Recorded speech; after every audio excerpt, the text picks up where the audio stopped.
I got interviewed by actually a great guy. I didn't know him too well, but I got to know him because it was the longest interview I've ever done in my life. Joe Rogan, a good guy. I said, how long will this last? Anywhere from an hour to 3 or 4 hours. How long we do, Jamie? 3 hours. Good. Well, we'll do it again. I thought it was good. I think it was great. It was a lot of fun. You are a fascinating guy. She'll do it, and I hope she does. She's not going to. I will talk to her like a human being. I would if try she to have a did this conversation kind of an with her. interview with you, I hope she does, because it would be a mess. She'd be laying on the floor comatose. You'd be saying, call in the medics. I think we'd have a fine conversation. I think I'd be able to talk to her. Two of the biggest figures in media just joined forces for one of the most anticipated and record-breaking podcasts ever. Former reality TV host and ex-president Donald Trump sat down with Joe Rogan for an epic 3-hour conversation that's been shattering records for likes, views, and engagement online since its release. They covered a range of topics, from aliens and the JFK assassination to voter fraud, big pharma, and even the possibility of Kamala Harris being a future guest. He just sat here and we talked, and they were freaking out there because he was 2 hours late for something he was doing in Michigan. He didn't give a f. He's like, I know this is going to be bigger than that. Let's just keep going. We did 3 hours. I don't know him other than the 3 hours that I talked to him when he was trying to be at his best. And right? Kamala Harris has not said yes yet. She's not said no either. People keep saying she said no. I said I would have a conversation with her like a human being. There had long been extensive debate over whether Donald Trump would or should ever appear on the Joe Rogan Experience. After years of careful thought from Joe Rogan and some behind-the-scenes nudging from Dana White, a single pivotal moment finally led Rogan to invite Trump to Austin. He just talks like a normal human being. Is that why you called me to do this? No. I was. He was a nice once guy. They shot you, I was like, he's got to come in here. It's all about timing. It's all about the timing. Speaking of timing, just an hour after this episode went live on Friday night, the YouTube link suddenly became unlisted, which caused so many people to start immediately accusing YouTube of censorship that Joe Rogan had to tweet, "There is no issue with YouTube censoring the Trump episode.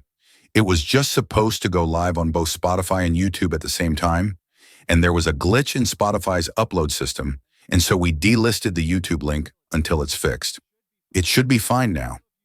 Although if you do want to talk about conspiracies, the Trump and Rogan video got almost 40 million views in 2 days and was never trending on YouTube. But anyway, Joe Rogan started the episode with the first question he said he would ask all along. What is it actually like when you get in that building? Like, what are you greeted with? When do you know that people are f***ing with you? The response was a lengthy, winding answer about the awe of stepping into the literal White House, sidestepping what Joe actually meant, how it feels for an outsider to suddenly be elected president and face the reality of how everything operates.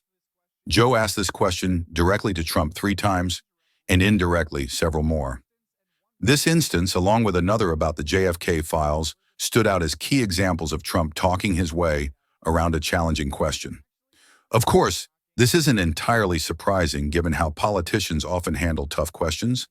Trump himself might argue he's not dodging the question, but rather adding layers of storytelling to make it more engaging. You like to weave things in? Yeah, but when you do the weaves, and you have to be very smart to do weaves, when you do the weave, look at this, just in this one thing, we're talking about little pieces all over here, but it always ends up, home. No, it comes back home Yeah. for the right people. For the wrong people, it doesn't come back home and they end up in the wilderness, right? Just like he's real good at, you ask him a question and he starts to answer it, but then he takes you on a totally different route. The weave. You gotta bring him back in, but you gotta be respectful. So it's like, I knew that's the way he does it, but I'm like, I understand what you're doing, sir, but let's get it back to what I was asking you. Yeah, you did that a couple times. I was like, I want to know what that first fucking day is like, and I don't think I really got that answer out of him. Despite being faced with heavy weaving all night long, Joe Rogan did get to bring up a lot of his bread and butter topics and issues straight to a former and potential president's face, which is pretty damn cool. These topics included the overall health crisis in America, big pharma, the controlled propaganda in the media, as well as voter fraud, CIA, UFC, JFK, and even aliens. Well, based on Hunter Biden, I can say whatever the hell I want, right? But I interviewed a few people. It's never been my thing, I have to be honest. I have never been a believer. I have people that Area 51 or whatever it is, I think it's the #1 tourist attraction in the whole country or something. I interviewed jet pilots that say they saw something. And they said, we saw things, sir, that were were very strange. Like a round ball, but it wasn't a comet or a meteor. It was something. And it was going 4 times faster than an F-22, which is a very fast plane, you know. No, he's real good at you ask him a question and he starts to answer it, but then he takes you on a totally different route. Following the huge success of his episode with Donald Trump, Joe Rogan remains eager to bring Kamala Harris onto the show.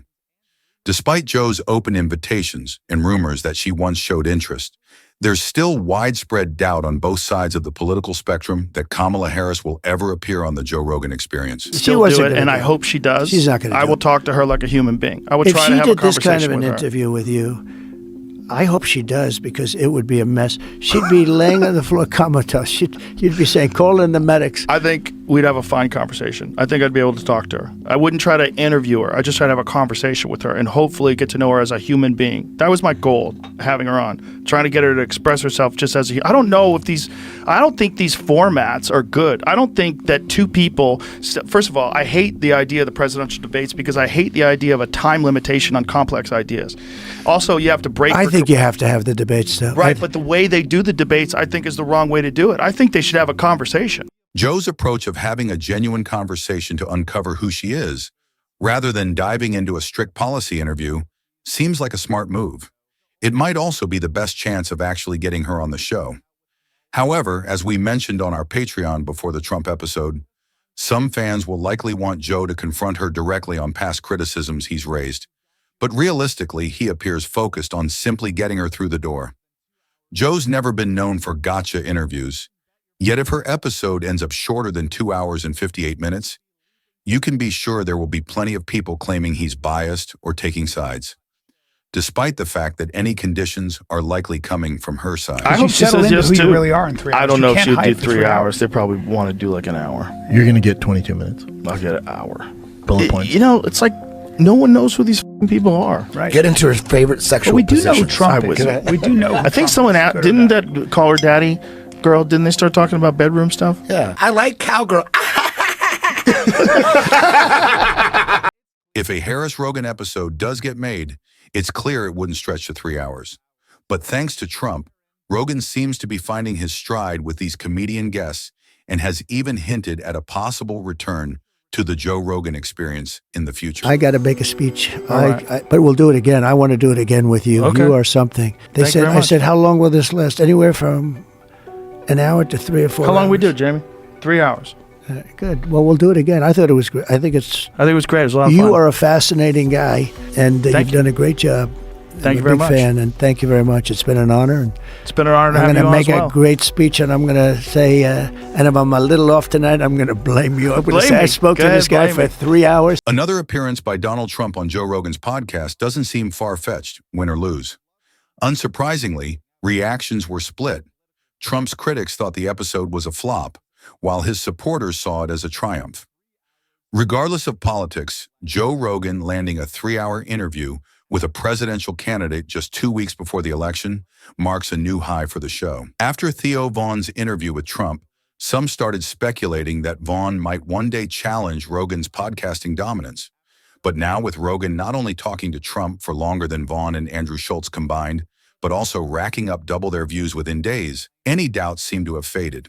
What you're doing here is incredible. I mean, everybody tells me. All I noticed today, I'm going, you know, you're on Joe Rogan today. People are telling me, like, I say, how the hell do you know that? But it's sort of, what you've done here is amazing. Where would you be if you didn't do the UFC stuff? Would you have this show, do you think? Yeah, I would still be doing it for sure. Yeah. Would I mean, I it be was at the doing same? Would it be at the same level? I don't know. It's fascinating to consider that most longtime JRE fans would have been thrilled to see Donald Trump as a guest on any episode from 2009 until now. Back in the early days, hearing him share stories as a regular celebrity would have fit perfectly with the show's laid-back vibe on Joe's couch. We've highlighted you on the show many times when you did this Biden impression where he's walking around, he doesn't know what he's doing. It's funny. It's stand-up. It's funny stuff. But it's like and you were making fun of Elon one time. You were doing an Elon impression. It's great. You have like comedic instincts. Like when you said to Hillary, you'd be in jail. Like it's great timing. Yeah. But it's like that kind of stuff was unheard of as a politician. Like no one had done that. And I think... You know, it's funny. You need at least the attitude of a comedian when you're doing this business. This is a very dangerous business. The episode featuring Trump was filmed on a Friday, after which he flew directly to Michigan, making it unlikely he appeared on Kill Tony while in Austin. However, Tony Hinchcliffe did open for Trump at his Madison Square Garden rally, so they're clearly now connected. If Barron is indeed a fan of the world's top live podcasts, there's a chance we might see Trump on the Kill Tony panel one day. Interestingly, Tony's name was even listed as Kill Tony on the rally's guest speaker lineup. Got a lot of crazy endorsements. Swift, Eminem, Leo DiCaprio, Beyonce. Every day the Democratic Party looks more and more like a P. Diddy party. Oh, okay. Aside from Tony's appearance at the rally and Donald Trump's recent interviews on The Joe Rogan Experience, Flagrant, and this past weekend, his vice president, J.D. Vance, has also been making the podcast rounds, sitting down with Tim Dillon and Theo Vaughn. This election cycle seems to be the final nail in the coffin for mainstream media, as no cable network could even imagine having Donald Trump for an unscripted hour. You cannot be voting for Kamala. Kamala, you're not a Kamala person. I know you. I've watched you. I know him better than he is. You know what? Without speaking to you, I think I know you maybe almost as well as your wife. I have watched you for so many years. You're not a Kamala person. You're a Khabib person, but you're not a Kamala person.